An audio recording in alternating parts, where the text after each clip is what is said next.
हाँ तो विद्यार्थी आप लोग कैसे ही आशा करते हैं कि आप अच्छे होंगे, स्वस्थ होंगे और आपकी हर मनोकामना पूरी हो। यही ईश्वर से हम कामना करेंगे विद्यार्थियों। तो हम आपके लिए कामना तो कर रहे हैं, हम आपके लिए मेहनत तो कर रहे हैं, आप भी कर रहे हैं मेहनत। 2024 का आप भर्ती परीक्षा 25वां आपको पता जीडी का, और आप जीडी की तैयारी कर रहे हैं विद्यार्थी हमारे साथ जुड़े हैं तो अच्छी बात है। हम आपके लिए तत्पर खड़े हैं और पूरा जनवरी मेहनत करवाने वाले हैं। और जनवरी के बाद आपका पेपर शुरू हो जाएगा तो हम मेहनत नहीं करवाएंगे, फिर आपके ऊपर जिम्मेदारी बनने वाली है। तो हम आपको बता दें कंटिन्यू आपके लिए 29 तारीख पहुंच चुके हैं, 20 तारीख से 20 फरवरी 2024 से लगा के हम आपके लिए 29 तारीख का जो चौथा शिफ्ट चल रहा है, मैंने जीकेजीएस की वीडियो बना चुका हूँ, आप नहीं देखें जाके देखिए इस शिफ्ट का, इस तारीख का उनका भी वही डेट चल रहा है। 20 से लगा कर 29 तारीख तक जीकेजीएस हिंदी का दोनों साथ साथ एक सा डेट एक सा तारीख रहेगा, शिफ्ट एक ही रहने वाला है, बिल्कुल साथ साथ चल रहे हैं। इतने सारे हर दिन के चार चार शिफ्ट वीडियो करना, ध्यान रखें। तो आपके लिए जानकारी बता दें, अगर आप पहली बार देख रहे हैं तो आपको बता दें प्ले लिस्ट में जाकर की 100+ वीडियो बन चुके हैं, 100+, ध्यान रखें। इतने प्लस 100+ वीडियो बनाना समझते हो आप लोग कितना मेहनत किया हूँ मैं आपके लिए। हर दिन का हर शिफ्ट का वीडियो बना रहा हूँ और जनवरी भर बनाऊंगा, बताइए। तो आपको फ़ायदा होने वाला है जी, हम कहते हैं आप देखिएगा। पिछले शिफ्ट में पिछले तारीख में किस प्रकार से एग्जाम में आया था हिंदी का, जीकेजीएस का दिखा चुका हूँ, जाके देखिएगा। इसी तारीख शिफ्ट का दोनों साथ साथ चल रहा है, गणित भी पढ़ा रहा है, रीजनिंग पढ़ा रहा है, रीजनिंग भी देखिए, गणित भी देखिए। चलिए मिलते हैं आगे वीडियो में। चलिए अगला प्रश्न आप देख पा रहे हैं, हम हिंदी के प्रश्न लेने वाले हैं, आपको पहले बता चुके हैं। चलिए शिफ्ट नंबर आप देख चुके हैं, कौन शिफ्ट की बात कर रहे थे हम। अब देखते हैं विद्यार्थी, हमें कह रहा है कोष्टक में शब्द है ना, आपको पता है ना पूरा क्यों पढ़ने का, इधर पढ़ने का, समय बर्बाद करने का। हमें पता है कोष्टक में दिया है, उसका तत्सम पूछ रहा। अगर आप पहली बार देख रहे हैं तो आपको समझना पड़ेगा, क्योंकि आप पहली बार पेपर देने जाएंगे, आपको पता ही नहीं है कि आप PY प्रश्न कैसा था पिछले साल का, और पैटर्न वही फॉलो कर रही है आने वाले समय में। नहीं पता तो पढ़िएगा पूरा। अगर जो विद्यार्थी पढ़ पढ़ कर पगला गया है कि भाई वही शब्द बार बार पूछ रहा है, तो बस कोई दिक्कत नहीं, सीधा बस प्रश्न का जो मेन चीज़ है उसको देखिएगा। कोष्टक में क्या है, उठ, इसका क्या बोल तत्सम बोल रहा है, ठीक है। देखते हैं, रोज सुबह सवेरे जल्दी उठ जाना सेहत के लिए लाभदायक होता है, सही बात है। लेकिन हमें बोल रहा है उठ का क्या, बताइए, तत्सम बताओ। तत्सम मतलब होता है आपका ऐसा रूप जो संस्कृत से क्या बना हो, ज्यों का त्यों प्रयोग हो, ठीक। संस्कृत के ऐसे शब्द जो हिंदी में ज्यों के त्यों प्रयोग होते हैं उन्हें हम तत्सम कहते हैं। तो उठ का तत्सम बनता है उत्तिष्ठ, क्या बनता है, उत्तिष्ठ, ठीक है। उच्च मतलब जो ऊपर हो जाएगा, उच्छ्वास मतलब होता है श्वास को बाहर निकालना, है कि नहीं। तो उत्तिष्ठ, उत्तिष्ठ, ठीक है, हो जाएगा उठना, ध्यान है, ठीक है। थोड़ा सा पढ़ना पड़ेगा, कई प्रश्नों को ध्यान रख विद्यार्थियों याद करना पड़ेगा कि यार इस बार ऐसा आया था, अगली बार ना पूछ ली। तो अगर आप कंटिन्यू 20 तारीख देख रहे हैं तो आपके पास प्रश्नों का भंडार हो, गट्ठा भर हो गया। रीजनिंग का देखो, मैथ का देखो, जीके हिंदी का, सब देखिएगा। अब कुछ टाइम मुझे शब्द है उसका तदभव चाहिए अब, मतलब ऐसे संस्कृत के शब्द जो हिंदी में बदल के प्रयोग होते हैं। संस्कृत के ऐसे शब्द जो हिंदी में जम के तब प्रयोग होते हैं वो तत्सम कहलाते हैं, और बदले वाले तद्भव कहलाते हैं, ध्यान रखें। तो तत्सम तद्भव सब आएगा, मैं पढ़ा चुका हूँ हिंदी की, प्लीज समझा के देखिएगा। हिंदी और रीजनिंग का हम जितने टॉपिक आ रहे हैं जीडी में पूरे पढ़ा चुके हैं, और कॉन्सेप्ट क्लियर नहीं हो रहा तो आप पूरा एडवांस पढ़ सकते हैं, basic to advance, type to type मिल जाएगा आपको रीजनिंग का, ध्यान रखें। पूरा अध्याय कवर कर चुका हूँ मैं। अगर आप एक बार पढ़ लेते हैं आपको पूरा कॉन्सेप्ट क्लियर हो जाएगा रीजनिंग में कि कौन सा अध्याय का कौन से टाइप का प्रश्न कैसे बनाते, ठीक है, जाके देखिएगा। हिंदी में पढ़ा चुके हैं हम, जीडी लायक सिलेबस पूरा पढ़ा चुका हिंदी का मैं। मैंने उस चीज को अधर प्राप्त करने की सोचा था लेकिन नहीं मिला। तो अधर का मतलब होता है आधा, ठीक है। तो अधर का मतलब क्या होता है, आधा आधा रखेंगे, अगली बार आपको अगर आए तो अब नहीं चाहिए, ठीक है विद्यार्थियों। चलिए अगले प्रश्न की बात करते हैं विद्यार्थियों, आप देख पा रहे होंगे किस प्रकार से अगला प्रश्न शिफ्ट बदल रहा है। तो किस प्रकार से प्रश्न आ रहा है, इस महीने का मतलब फरवरी महीने का लास्ट शिफ्ट चल रहा है, लास्ट तारीख ध्यान 29 फरवरी का। अंगारे बरसना, बरसना मतलब होता है अत्यधिक गर्मी पड़ना। जैसे पता है आपको जब गर्मी आती है तो लोग कहते हैं आज तो अंगारा बरस रहा है, मतलब अत्यधिक गर्मी पड़ना, ध्यान, ठीक है। ये मुहावरा है, उसका संयर्थ होता है। अगला प्रश्न देखते हैं विद्यार्थी, हमें कह रहा है रेखांकित भाग के लिए सही शब्दमाला विकल्प चाहिए, मतलब उसने एक मोती का हार खरीदा। तो इसके लिए हम देखते हैं क्या है, उसने मोतियों का एक हार खरीदा, बिल्कुल सही बात है। यहाँ हमें बोला था एक मोती का हार खरीदा, एक मोती का क्या हार बन सकता है, ना बाबा ना। एक दो तीन चार पाँच छः, तो बहुत सारे मोतियों का समूह ही हार कहलाता है। तो यहाँ कह रहा, हमें क्या कह रहा है, यहाँ कहता एक मोती का हार खरीदा, एक मोती का हार नहीं खरीद सकता, उसने मोतियों का हार खरीदा, ठीक है। मोतियों मतलब हो जाएगा बहुवचन, बहुत सारे मोती, ठीक है। उसने एक मोती का हार खरीदा, फिर यहाँ एक कह दिया, उसने एक कह दिया, यहाँ पर परिवर्तन हो सकता नहीं कह रहा, पहली बात तो है ना, तो दूसरा भी नहीं, तीसरा भी नहीं और चौथा भी नहीं। इस प्रकार से पहला आपका सही था। समझ पाए नहीं बताइए? यही कॉन्सेप्ट आपको पेपर में फरवरी के महीने में आपका जो से शिफ्ट या जो से तारीख फंस जाए पेपर, आपको मस्त तरीके से बनाना, बस पढ़ कर जाइएगा, ठीक है? ऐसे यही पैटर्न फॉलो करने वाला है, और हम आपको दिखा तो रहे ना, नकल बता रहे हैं, बस सिर्फ आपके अकल लगाना, ठीक है? चलिए, वह भाग ज्ञात करे जिसमें कोई त्रुटि, ठीक है? मुझे बताओ कि विश्वनाथन और आनंद में सबसे तेज कौन है? ठीक है, विश्वनाथ और आनंद में सबसे तेज कौन, ये कह रहा है, ठीक है? चलिए, तो आप प्रश्न देख पा रहे हैं, तो हमें बोल रहा है यहाँ में क्या, मैं सबसे, इस भाग को त्रुटि मान रहा है, तो आप खुद दिमाग लगाओ क्या हो सकता है, बताओ। होमवर्क दे देंगे इसको, बताइए। अभी तक मैं जितनी बार आपको होमवर्क दिया हूँ, कोई विद्यार्थी कमेंट करके ये नहीं बोला कि सर जी नहीं, ये ही आएगा, और आ रहा तो क्यों आ रहा है? भाई मैं मेहनत कर रहा हूँ आप लोगों के लिए, तो आप क्या कमेंट करके नहीं बता सकते कि सर आंसर जी आना चाहिए था, या तो जी ऑप्शन गलत है, या वो सही माना तो क्यों सही माना है? इतना नहीं बता सकते? आप पढ़ रहे हैं ना, माँ बाप इच्छा पूरा करना है, सपना पूरा करना है, तो भाई पढ़ रहे हैं तो बताइए ना। चलिए, ये होमवर्क आपके लिए है। मैं सबसे, इसको गलत माना है त्रुटि में, तो आप लोग बताइए क्या सही है? ये है तो सही, क्यों सही? ठीक है, अगला प्रश्न देखते हैं। दिए गए वाक्य में रेखांकित शब्द का विलोम शब्द ज्ञात करो, कह रहा है सूर्य अस्त होते ही पक्षी चहचहाने लगते हैं। सही बात है, जैसे सूर्य उदय होता तो भी चहचहाते हैं, अस्त होगा तो भी चहचहाते, मतलब चिल्लाना, उनकी अपनी आवाज़ निकालते हैं।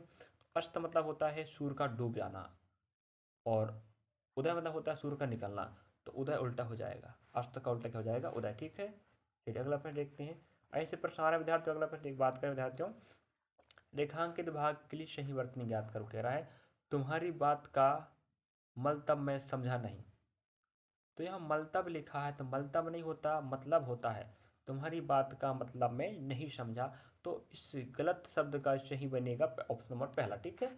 अगर आप शब्दों को समझते हैं, देखें, सीखें, आराम से प्रश्न बना सकते हैं विद्यार्थियों, है कि नहीं? अगला प्रश्न देखते हैं। लक्ष्मण की भ्रात भक्ति, इसका एक अर्थ बताना, मुहावरा पहली बात, ठीक है? मतलब भाई की निस्वार्थ सेवा, सही बात है। लक्ष्मण आपको पता है राम जी के भाई कहलाते हैं, तो जो भाई के प्रति बिल्कुल क्या था, आदर सम्मान था, उनकी हर बात को माना करते थे, कौन? लक्ष्मण। तो इसलिए बोला गया है भाई की निस्वार्थ सेवा, मतलब बिना स्वार्थ की सेवा करते थे, इसलिए लक्ष्मण भ्रात भक्ति। लक्ष्मण अपने बड़े भाई की भक्ति करता था, सेवा करता था। भक्ति करना मीन्स क्या होता है? सेवा करना, ठीक है? ध्यान रखिए। अगला प्रश्न देखते विद्यार्थी, मुहावरा का प्रश्न आएगा, लोकोक्ति आएगा, सब आएगा, वही पैटर्न फॉलो कर रहा है, देखिएगा। इतने सारे यहाँ पर भंडार हो जाएंगे, लोकोक्ति, मुहावरे, एकार्थी, समानार्थी, पर्यायवाची, विलोम के। अगर आप कंटिन्यू देख रहे हैं 20 तारीख से ध्यान रखें, इतने सारे हो जाएंगे, तो आप खुद सोच सकते हो, आपका गट्ठा हो जाएगा भंडार। अगर आप लिख रहे हैं बगल में, अच्छी बात है, नोटबुक बनाइएगा तो अच्छी बात है, अगली भर्ती फिर काम आएगा। दे रेखांकित भाग का सही वर्तेंगे, अब भी देखो फिर पूछा था, दो दो प्रश्न पूछता हर शिफ्ट का हिंदी में, तो वह आपकी बात अवश्य अवश्य सुनेंगे, तो इसका सही रूप ये होता अवश्य, होता नहीं, यह अवश्य कर दिया, तो अवश्य सुनेंगे मतलब होता है कन्फर्म सुनेंगे, कहने का मतलब ये, ठीक है?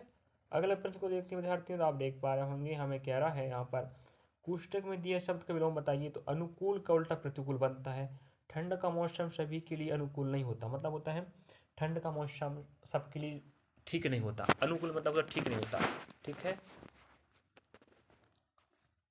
फिर अनुकूल मतलब होता है ठीक है, और ठीक नहीं मतलब क्या होता है? प्रतिकूल, ठीक है? तो अनुकूल का उल्टा बनेगा प्रतिकूल, समझे? चलिए अगला देखते हैं प्रश्न को हम विद्यार्थियों। अब हम पर्यायवाची की बात करें, पुस्तक में दिए गए शब्द का पर्यायवाची बताओ, कह रहा है आज भी गाँव में लोगों के घरों में खूंटी बनी हुई दिखाई देती है, मतलब होता है मेघ, ठीक है? मतलब आप देख सकते हैं कि गाँव में जो घर होते हैं ना, खूंटी, मतलब उस खूंटी में क्या करते हैं लोग? थैला टांगते हैं, अपने वस्त्रों को रख सकते हैं, मतलब जो भी सामान रखना चाहते हैं उसमें टांग कर रखते हैं। तो खूंटी आप समझ गए होंगे, खूंटी को क्या बोलते हैं? मेघ बोलते हैं। तो खूंटी का मतलब भी वही होता है, और उसका मतलब होता है मेघ भी, ठीक है? पर्यायवाची की बात करें तो। अगला प्रश्न देखते हैं विद्यार्थियों, आप देख पा रहे हैं, इसके ऊपर हमें कह रहा है जो बहुत क्रूर व्यवहार करता है उसके लिए एक शब्द बताओ, कह रहा है। वाक्यांश के लिए एक शब्द बताना, मतलब अनेक शब्दों के लिए एक शब्द कह रहा है। जो बहुत क्रूर व्यवहार करता है उसको हम कहते हैं आतताई। आतताई क्या बोलते हैं? आतताई, थोड़ा सा याद करना पड़ेगा। जो आक्रमण करता है आक्रांत कहते हैं कि आश्वस्त मतलब होता है किसी बात पर सहमति दर्शाना, हाँ आश्वस्त होना, ठीक है। अब आतताई मतलब क्या होता है, जो बहुत क्रूर व्यवहार करता हो, अत्याचार जिसे कहते हैं, जो अत्याचारी है, ठीक है। अगला प्रश्न की बात करें विद्यार्थियों तो आप देख पा रहे होंगे हमें कह रहा है अनेक शब्दों के लिए शब्द, इसके पहले वहीं आया था फिर वहीं आया, दूसरे के अंदर की गहराई ताड़ने वाला, अंतरदर्शी। अंतरामी मतलब क्या होता है, जो किसी भी व्यक्ति सामने वाले के मन की बात जानता है, जो मन की बात जानता है उसे अंतरामी कहते हैं। और दूसरे के अंदर गहराई तोड़ने वाला, अंतरदर्शी, ठीक है, मतलब अंदर की बातें जानने वाला और उसे भेद खोलने वाला, उसे हम बोलते हैं दूसरे के अंदर की गहराई तोड़ने वाला होता है अंतरदर्शी। दूसरे की मन की बात जानने वाला अंतरामी, और अंदर की बातों को खोजने वाला अंतरदर्शी, ठीक है। चलिए थोड़ा सा डिफरेंट ध्यान रखिए। अगला प्रश्न की बात करें विद्यार्थियों, अब हमें कह रहा है वह भाग ज्ञात करें जिसमें कोई त्रुटि। अब भी देखो इसके पहले प्रश्न आया था जिसको होमवर्क दिया था हमें, तो हम देखते हैं समाज की जितनी दुर्गति पहले कभी नहीं हुई। तो इसको कहने का मतलब ये है हमें वह भाग ज्ञात करना जहाँ त्रुटि है। तो हमें कह रहा है कोई त्रुटि नहीं है, क्या हो सकता है जी, चलिए नहीं है मान लीजिएगा, कभी नहीं हुई, ये सही है समाज की। अगर हमें इस ऑप्शन को माना है त्रुटि है तो हम आपको बताएं, इसके पहले एक प्रश्न आया जिसको होमवर्क दिया था मैं, अब इसको बता देता हूँ भाई। जितनी दुर्गति पहले, भाई जितनी क्या होता, इतनी होना चाहिए था ना, समाज की इतनी दुर्गति पहले कभी नहीं हुई, तो जितनी की जगह क्या होना चाहिए था, इतनी, ठीक है। तो ये आपका सही होता। तो समाज की इतनी दुर्गति पहले कभी नहीं हुई, तो इस जितनी के मतलब क्या हो जाता, इतनी, तो आपका आंसर सही हो जाता, समझे। तो ये ऐसे त्रुटि आपको वहाँ पर खोजना, देखिए, ठीक है विद्यार्थियों। हाँ, तो 15 प्रश्न आपके व्याकरण के मिलेंगे, आपको विदित है, और 5 प्रश्न आपको गद्यांश के मिलेंगे, पठित या अपठित हो सकता है। तो आप देख पा रहे होंगे दिए गए शब्द का पर्यायवाची याद करो, मतलब समान अर्थ वाला। तो गजानंद मीन्स होता है गणेश, ठीक है, समझे। लंबोदर भी कह सकते हैं आप, गणेश, गजानंद, लंबोदर, लंबी सूंड वाले, जानते हैं आप लोग ना। चलिए, तो इस प्रकार से 15 प्रश्न आपको मिल गए हैं विद्यार्थियों व्याकरण के।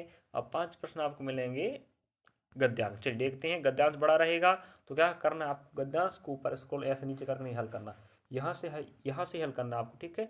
हमारे देश की यही विशेषता है कि यहाँ त्योहारों पर भरपूर आनंद मिलता है, बिल्कुल सही बात है। हमारे भारत देश में जितने त्यौहार होते हैं बड़ी खुशियाँ से, हर्ष उल्लास के साथ मनाते हैं और खुशियाँ देता है कि नहीं, हर त्यौहार की विशेषता ध्यान रखिएगा। अगले प्रश्न की बात करें, मेला हमारे जीवन में बहुत खुशी और आनंद ले कर आता है, बिल्कुल सही बात। जैसे मेले आते हैं ना तो जीवन में खुशी आ जाती है, बहुत खुशी आती है और आनंद भी आता है, नहीं आता बताओ। मेले घूमने जाते तो नहीं आता आनंद, क्या आता होगा ना, बस ऐसे दिमाग लगा हल करना है। मेले की रौनक बच्चे हों या बड़े सभी के चेहरे पर देखने को मिलती है, मतलब मेले का जो आनंद लेना है वो चाहे बच्चे हों चाहे बूढ़े हों चाहे जवान, सब उसका आनंद लेते हैं, सीधी बात। तो रौनक मतलब होता है खिल उठना या उसको मजे लेना कह सकते हैं, ठीक है, सब में मिलता है ये बातें। अगले प्रश्न की बात करें, हमें देख पा रहे हैं आप लोग, मेलों में मेलों में विभिन्न तरह के खेलों का आयोजन किया जाता है, ये बात सही है। कई गांव में या कई शहरों में क्या होता है, मेले होते हैं तो अनेक अनेक प्रकार के खेल होते हैं, है कि नहीं। दुकानों में होते हैं खेल, या तो अलग अलग प्रकार खेल भी आयोजन हो सकता है, कबड्डी, खो खो, क्रिकेट, उसी गेम भी हो जाता है, या तो फिर मेले के अंदर भी कोई अलग अलग प्रकार के गेम हो जाते हैं, ठीक है नहीं। चलिए अगला प्रश्न आप देख पा रहे होंगे, नेक्स्ट प्रश्न है, मनुष्य मेलों में जाकर अपनी थकान को दूर कर सकता है। कहने का मतलब अगर कोई व्यक्ति ऐसा है जो मनुष्य है तो थका हुआ है, तो क्या करेगा, मेले जाएगा तो खुश हो जाएगा, पूरा दुख भग जाएगा, उसका थकान दूर हो जाएगा, ये कह रहा, ठीक है। तो भाई पहचान दूर थोड़ी कर सकता, परिवार दूर थोड़ी करेगा, पैसों को दूर कर सकता, वो तो बात अलग है, लेकिन यहाँ अलग बात हो रही, तो थकान को क्या करेगा, दूर करेगा, ठीक है, समझे। अलग दिमाग नहीं लगाना, पैसों को दूर करेगा वो नहीं, थकान दूर करेगी, आपका आंसर सही था। इस प्रकार विद्यार्थी आप पता, हम आपके लिए 20 प्रश्न लेकर आए हैं रीजनिंग मैथमेटिक्स के, बिल्कुल टॉप वीडियो चल रहे हैं, आप जाके देखिएगा, फायदा होने वाला, वही पैटर्न फॉलो कर रहा है, मैथ हो चाहे रीजनिंग हो चाहे जीके जैसे हिंदी का, बिल्कुल हम बता रहे हैं। अगर आप हमारा पैटर्न और हमारा बात से मान गए विद्यार्थियों, अगर आप समझ गए कि गणित में यही है टॉपिक पूछ रहा है, अगर पीवाई के प्रश्न अगर आप पढ़ रहे हैं विद्यार्थी, तो आपका 100% हम गारंटी लेते हैं, 70-80% हम गारंटी लेते हैं, आपको फायदा होगा, ध्यान रखें। 2024 नहीं 25 की भर्ती बात कर रहा है, 25 जो फरवरी पेपर चालू होने वाला उसकी बात करें, ठीक है। अगले वीडियो में आप मिलेंगे अब नए महीने मिलने वाले हैं आपका। आपको पता क्या है, हमारे 29 फरवरी का चौथा शिफ्ट था। अब इसके बाद हम 1 मार्च 2024 लेने वाले, ठीक है। देखेंगे अब क्या रहेगा उस शिफ्ट में, तारीख में मिलते हैं। चलिए विद्यार्थियों, अगर आपको अच्छा लगे वीडियो, जरूर लाइक सब्सक्राइब शेयर करना बोलो विद्यार्थियों। कमेंट बॉक्स में कमेंट भी करें और बेल आइकन दबाइए, जिससे आपके पास कोई भी तो जानकारी वीडियो आए तो आप लोग उसको देख सकते हैं फट में, ठीक है। और हम आपके लिए मेहनत कर रहे हैं ना, तो आप लोग मेहनत कीजिएगा, हमें लक्ष्य पाना है इस बार, ठीक है। चलिए मिलते हैं।